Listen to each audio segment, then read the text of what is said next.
El arte del liderazgo consiste en la consolidación de las personas contra un solo adversario, cuidando de que nada va a dividir esa atención.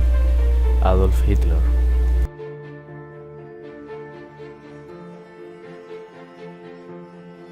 Todo el desencadenante de la Gran Guerra empezó cuando el archiduque Francisco Fernando de Austria y su mujer celebraban 14 años de casados el 28 de junio de 1914. Ellos fueron invitados por el general austriaco y gobernador de Bosnia, Oskar Potiorek, a presenciar unas maniobras militares. Pero luego llegaría la gran tragedia que empezaría esta guerra. El archiduque y su mujer fueron asesinados por Gavrilo Princip, un joven serbo-bosnio integrante de un grupo terrorista que esa misma mañana había intentado de forma fallida contra el heredero del imperio austrohúngaro. Tras el estallido de la guerra, un grupo de soldados del ejército británico prepara su equipaje en Westminster. Este batallón llegaría a Francia en agosto de 1914. Alemania también estaba preparada por si empezaba una guerra, y tras la muerte del archiduque, los soldados alemanes en Berlín fueron recién movilizados en 1914. Una de las imágenes más icónicas de la Primera Guerra Mundial es que los taxistas de París subían a los soldados franceses a sus vehículos para dejarlos enfrente de la región de Marne. Esto fue una operación imprescindible para evitar que los alemanes llegasen a la capital de Francia. La batalla de Marne fue una victoria estratégica aliada, ya que supuso el fracaso del plan de Schlieffen, el cual buscaba una derrota rápida de Francia. Esta batalla tuvo lugar entre el 5 y el 12 de septiembre de 1914 y el punto máximo del avance de Alemania en Francia. En la Primera Guerra Mundial hubieron muchas batallas. Una de estas es la batalla de Ypres, que arrancó en octubre de 1914 y significó el fin de la llamada carrera hacia el mar de las potencias aliadas y las potencias centrales. Otra batalla que hubo fue la guerra en las trincheras. Esta consistía en el lanzamiento de granadas desde una trinchera en 1915, pocos meses después del estallido de la Gran Guerra. La contienda se estabilizó en el frente occidental de Europa. La línea de frente sufrió pocas modificaciones sustanciales a pesar del enorme número de muertos registrados. Así es como quedó el ruinoso estado de la villa de Albert en Francia, entre 1914 y 1915. Las bombas destrozaron la mayor parte de Europa. El frente en Europa occidental fue una zanja gigante en la tierra que se extendía desde Suiza hasta el Mar del Norte. Allí se agazaparon y murieron miles y miles de hombres durante los 4 años de guerra. Los relatos cuentan que apenas se podía dormir y el agua limpia y la comida era muy escasa. Las primeras informaciones sobre el uso de esta arma datan a principios de 1915. Los lanzallamas fueron muy efectivos para infundir terror durante todos los enfrentamientos y ambos bandos desarrollaron sus propios modelos. Hasta la Gran Guerra nunca se habían empleado gases venenosos como arma a gran escala. Los primeros en usarlo fueron los alemanes en abril de 1915. Con la guerra encallada en el frente occidental europeo, Winston Churchill, el primer Lord británico, decidió lanzar una ofensiva sobre los Dardanelos para derrotar al Imperio Otomano y abrir una vía de suministros para Rusia. Pero el plan fue un desastre completo. En los Dardanelos murieron más de 100.000 personas de ambos bandos y otro medio millón resultaron heridas. Su fracaso en la ofensiva de los Dardanelos provocó la dimisión de Churchill como primer Lord británico. Le rebotaron en un puesto residual del gabinete y prefería coger el fusil para irse al frente. Años más tarde, en 1940, se convertiría en el primer ministro de Gran Bretaña durante la guerra. En Australia es festivo nacional el 25 de abril. Ese mismo día, en 1915, las tropas aliadas de la ANZAC desembarcaron en la península de Gallipoli. Este día es una conmemoración de una derrota. El barco Presidente Mitre de bandera argentina fue capturado durante la Primera Guerra Mundial, en noviembre de 1915, por el buque de guerra de Gran Bretaña.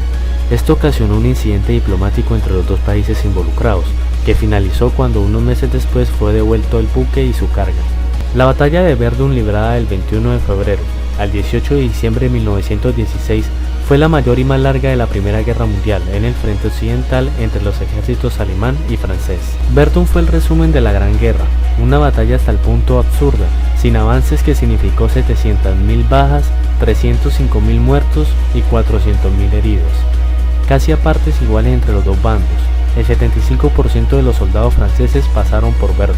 El mariscal Pétain fue loado por la sociedad francesa por sus esfuerzos para defender Verdun de las embestidas alemanas, pero durante la Segunda Guerra Mundial mutaría a villano al convertirse en el jefe de estado de la Francia colaboracionista de Vichy. Este es un grupo de soldados británicos que se toman una foto junto a la Gran Esfinge y las famosas pirámides, en mayo de 1916. La Primera Guerra Mundial y sus consecuencias cambiaron para siempre el perfil de la Cruz Roja Internacional y delinearon sus características actuales. En la imagen, una ambulancia de la Cruz Roja húngara que evacuaba el campo de batalla a los heridos. Las enormes heridas provocadas por los combates obligaron a los médicos a innovar todo tipo de prácticas quirúrgicas. También se levantaron hospitales y quirófanos improvisados en muchos lugares. Esta foto fue tomada en 1916 en Rusia. La unidad de cirugía en la sala de vendajes del lazareto de la Cruz Roja rusa. El 31 de mayo de 1916 se registró el combate naval más grande de la Primera Guerra Mundial. La flota británica, con 151 buques, de los cuales 24 eran acorazados, iban a interceptar a Alemania, que trataba de romper su bloqueo y alcanzar el Mar del Norte. Solo el primer día de la batalla de Somme, 20.000 soldados británicos perdieron la vida. En los 4 meses que duró el enfrentamiento, se calcula que 1.200.000 personas murieron, desaparecieron o fueron heridas. Durante la batalla de Somme, los británicos utilizaron por primera vez en la historia un tanque. Este era el modelo Mark I, tripulado por 8 personas y de escasa movilidad. Este se convirtió en el primer tanque de la historia utilizado en una guerra. El dibujante y periodista Joe Sacco ha dibujado los horrores de la contienda en su libro La Gran Guerra. Entre otras cosas, ha recuperado de la batalla de Somme grandes dibujos representativos a esta guerra. Hubo una manifestación en favor de la entrada de Rumania en la guerra. Del 27 de agosto de 1916, en el bando de la Triple Entente celebrada en la capital de Bucarest. Desde ambos bandos se fomentaron y se financiaron manifestaciones para ganarse el beneplácito de los ciudadanos. En el año 1917 muchas personas tenían que hacer cola para recibir su pieza de pan. El creciente desabastecimiento que sufrieron los civiles de toda Europa se sintió especialmente en Rusia, donde se desencadenaron unas protestas que serían germen en la Revolución de Octubre.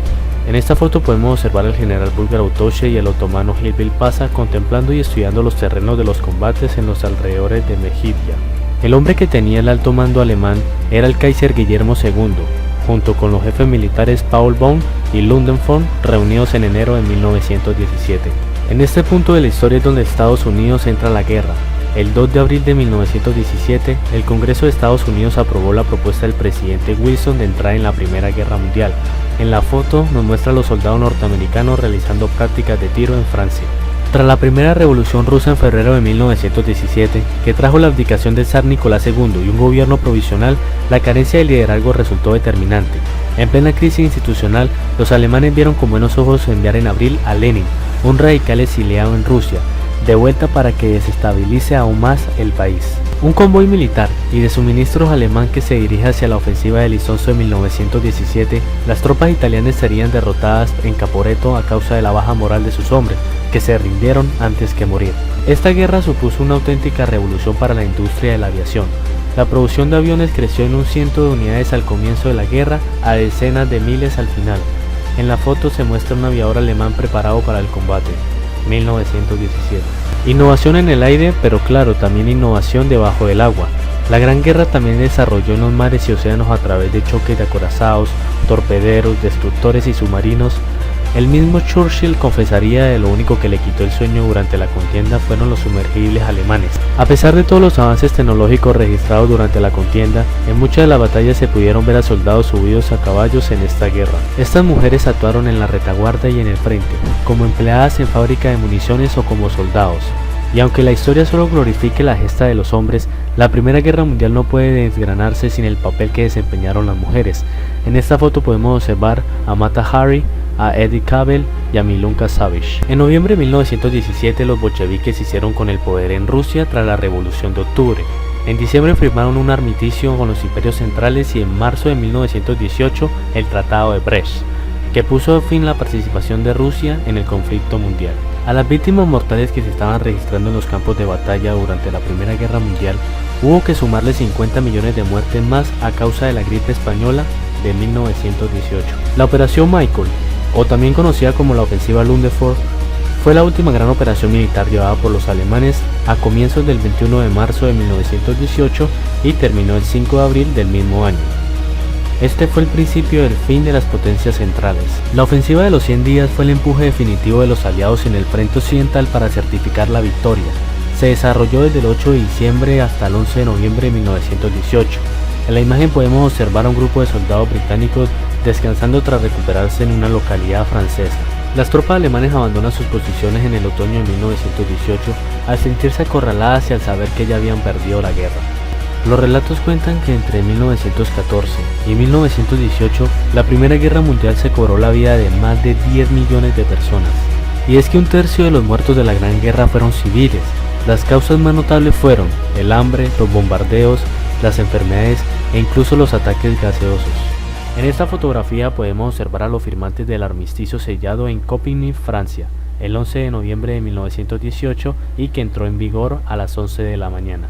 El pueblo de Estados Unidos salió a la calle para celebrar la victoria aliada, ratificada el 11 de noviembre de 1918. Aquí en una imagen de la ciudad de Filadelfia en la que miles de personas se congregan en torno a una réplica de la Estatua de la Libertad. Y aquí les hablaré sobre el famoso Tratado de Versalles.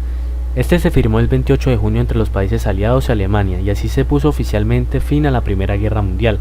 Este entró en vigor el 10 de enero del año siguiente e impuso fuertes sanciones a Alemania, que estuvo pagando el coste de la guerra hasta el año 2010. Y así de concurrida estaba la Galería de los Espejos del Palacio Francés de Versalles el día que se selló la derrota absoluta de Alemania.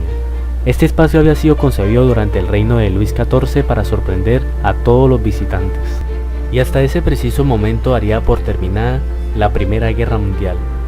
Pero por curiosidad, ¿sabían ustedes que el hombre de bigote a la derecha de esta imagen es Adolf Hitler? Él participaría durante la Primera Guerra Mundial y combatiría en el Regimiento Bávaro de Infantería de Reserva número 16. Él resultaría herido en una ocasión, pero sería un simple soldado. Décadas más tarde conduciría al mundo a una nueva masacre. Pero este sujeto hace parte de otra historia que les debo contar. Si el video te gustó, por favor regálame un me gusta y compártelo con tus amigos, eso me ayudaría mucho. Y si quieres seguir viendo contenido como este, suscríbete al canal. Gracias.